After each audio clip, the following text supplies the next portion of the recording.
Good day, everyone. It's a beautiful day. It's March the 2nd, I think. We've got the calves out here. We just got a little small group, about 6 calves. We put on this land. I was talking about it for a little while. This is the property where I'm not paying any lease on, and we've been doing some work on it. And as you can see, we've got somebody to come out here and get it bush hogged. We offered some trades and got it cleaned up after doing a little bit of mob grazing and kind of getting it, pretty well clean. And then come about a month ago, we got a bush hog to come out here and clean, and that's going to help all the green grass to come on. You can actually see this property here is actually some really nice grass, and the soil is very deep topsoil that we've got here. So it's a really nice little piece here. It's about, I think it's total, I don't remember if it's total 12 acres or total 16 acres. Whatever the case may be, most of it's in pasture. We got a little woody patch back in here, and just right behind that patch, I mean, you can see the pasture behind that patch, and that pasture is not ours. The fence is fenced off. We don't have access to that. But anyway, I got 6 calves in here. We're trying to get some weight on these. These are kind of like stocker calves here. We're just kind of experimenting a little bit. And the only thing we're putting weight on is all grass. It's all grass fed. So we're going to be getting ready to sell these here in a couple months maybe. So if anyone's interested in the North Louisiana area, we're fixing to be having some beef for sale. One of them is actually a bull that we're raising for ourselves, just to see how he turns out. We kind of like the way he turned out, the way he was looking, but you can't hardly tell until after you raise him a pretty good bit. So anyway, we're going to see how this goes. We're rotating around this around the pond. We're using our pond as our central point, and I'll make a part 2 of this video. I think that one will be at home. I'll draw a little diagram out, or like a little picture of how it's actually looking. But essentially it's all done around this pond, and we're just going to rotate them. Now these calves they've been around electric fence, but they're still kind of new to the concept. So to start them out on this property, because we don't know how the forage is going to hold up, we don't know how they're going to react. So our first pasture or paddock is very large, okay, and we'll probably leave them here for a week, maybe even 2, as fast as the grass is growing, just to get them used to the idea of what's going on, kind of get them used to the fence. I don't want to crowd them too much with them not being used to it. Plus, this is about 6 minute drive away from my house, so I don't want to crowd them too much until they get used to it, and just so I can sleep here. So anyway, we've got a pretty good size area. You can see on the camera, we've got a row of posts. You can kind of see it. Those are preset posts, but we don't have any wire on it, and that way we can run, if I get ready to come over here, it's pretty easy to set up some pens. I can't do that too much. You don't want to make the landowner unhappy. You want the landowner to be happy and feel like it's still his land, because it's his land. You're just kind of the steward over it. So one thing we did here for the pond, since everything's central to the pond, I mean, the pond is not technically center of it, but we're bringing everything down into the pond and using it as a watering source. So I've got them tied out of the pond here, because obviously if they get in the pond, not only are they going to poop in the pond and poop in their drinking water, but the biggest thing here is the pond. If they get in the pond, then when they get back out, they're getting into another paddock that we don't want them in, because the whole thing is like a wagon wheel set up in here. Okay, so you can see all the white posts that I put in here. These are actually just PVC pipe, 1 1/4, I think is what it was, that I put. Just kind of took a T-post driver and drove them in a little bit. Just kind of picked some some spots all the way around the pond, and tried to make sure it wasn't in a spot that looked ugly. You know, like put it in a spot where it's not like an eyesore. Because like I said, you want your landowner to be happy with what he's got, okay? And you also want him to be able to fish around it. So we'll take the wire and put it strategically in certain points, and then take it back up to where he can always has somewhere he can fish, and he can always get around it somewhere. But wherever the cows are, that's where it's fenced off. And you can't see it just real well, but right there you can kind of see it. And then over in there you can see 2 more posts. I got one over there, but you won't be able to see it. And then I've got a couple more kind of zigzagged around there. And I've got a couple spots where I've actually allowed them a decent ways into the pond right over there. And that's just because it's so grown up over there. I want to let them get in and out and tear up all that and get that cleaned up. And then we're gonna start totally fencing them out of that part. And I've also given them enough room in some places to allow them to actually clean up around the pond. And that way the landowner's always got a nice clean pond to fish out of. Because that's kind of the business you're in. If you're getting leased land, but especially if someone's giving you free access to their land, they want something in return. And in this case, what he wants in return is he wants the property to stay, the landscape to look nice. He wants it taken care of because he doesn't have time to take care of it, but it's his dad's land, okay? So that's what we're gonna give him. We're gonna give him a good product. So then this right here is a tie-on point that I've got.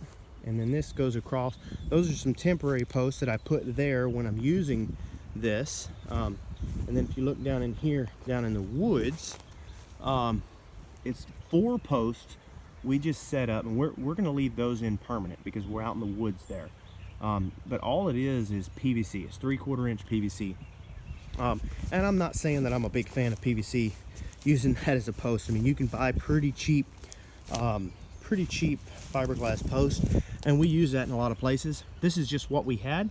This works very, very well. We got a little brace down in here going downhill, and that's, we kind of, if you look there, we took that wire. I'm gonna get my finger in here without, see if I can't zoom out anymore.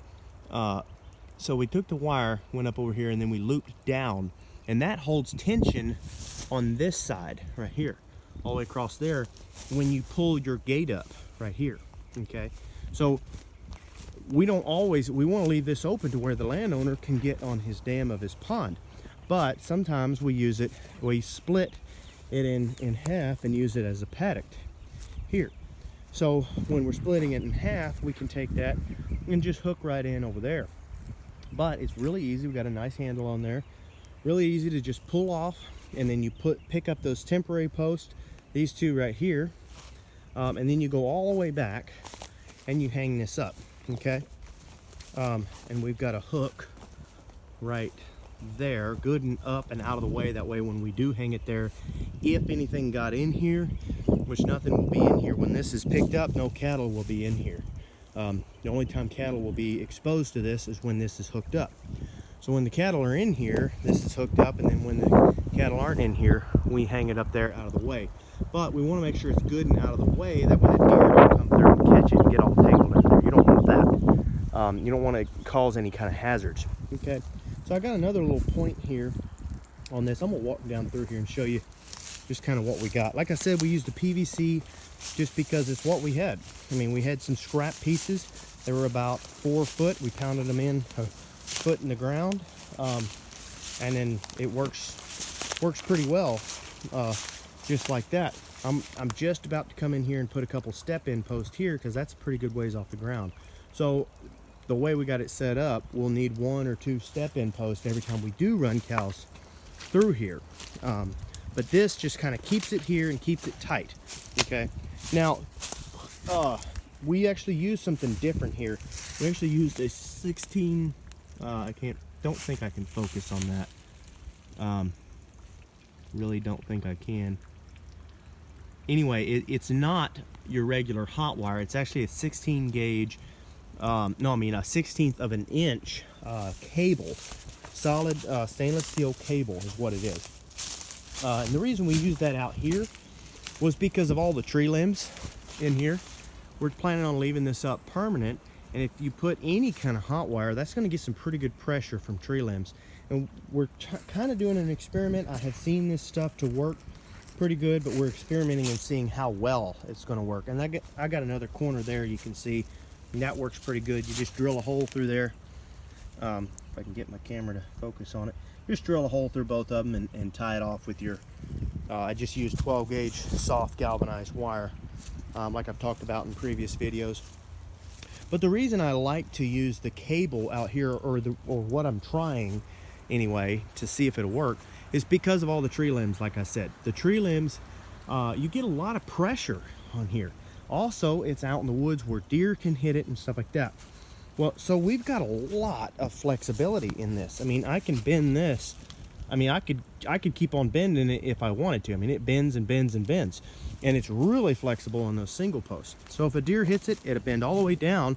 I've actually bent it all the way down to the ground and touched it to the ground. Okay.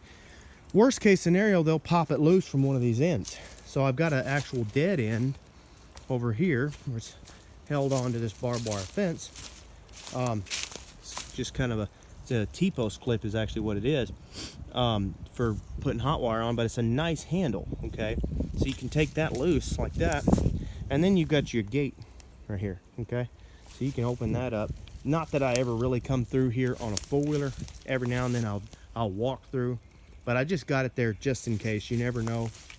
But it's a dead end. When you're hooking to something that's going to ground your fence off, these right here make excellent handles. Okay, but I can easily move it and get it out of the way, so it's not in other people's way. Okay, but anyway, this cable is an experiment we're doing. This is actually, they use this cable as shocker cable in chicken houses, poultry houses. Okay, so you can go to a poultry supply store if they have that in your area. We have them all around our area because there's a lot of chicken houses in this area. I even lease land from chicken farmers. Okay, so there's a lot of poultry supplies readily available around here. Okay, so all we got to do is just go buy that stuff, and according to pricing, it's more expensive than your actual hot wire. Your regular 12 gauge galvanized hot wire is more expensive than that. So I wouldn't suggest just using it everywhere. It's about the same price as your poly braid wire. The poly braid that I use when I'm rolling up a lot and going in and out, I use that poly braid. It's not poly wire, it's poly braid. Okay, it's really good stuff. Okay, if you're interested, then I can do another video to show you what it is and how I use all that. That's what I use when I'm doing a lot of mobile stuff. Okay, the advantage to this is it's about the same price as that poly braid, and it's actually flexible. You can roll this stuff up easily, whereas that other hot wire, you can't roll it up. So in a place like this where you're planning on leaving it, you don't want to use your poly braid, you're going to leave it. It's flexible, it holds up to your limbs falling on it. It's just a much better situation. You don't have to worry about it as much out in here. And that's in theory. I have used it a couple times. We're testing it, but I know for a fact that cable is stronger and it will hold up better. And like I said, you can roll it up easily without it getting all tangled up and turning into a hassle. Okay, so we're gonna see how it goes. We're gonna kind of let y'all know if it's just, it may end up being the bomb. Okay, and it may just be okay. Now I don't know for sure if y'all can hear me right now with the wind blowing. I'm about to end this video, but anyway, I just kind of wanted to show y'all kind of what we're doing. This is that land that I talked about in the past. I wanted to show kind of the results of what it's looking like so far, and what we're doing with it so far. Right now we've got the 6 calves on it. Like I said, we're keeping them locked out of the pond. We're doing a wagon wheel style mob grazing. At the moment it's not mob grazing, it's more like rotational grazing, but I do intend to start trying to mob them up and strip graze them down here because I don't have a bush hog. Therefore I've got to either trade or pay someone every time if I want to bush hog it. Okay, and that's something that the landowner wants here. He wants it to look nice and clean all the time.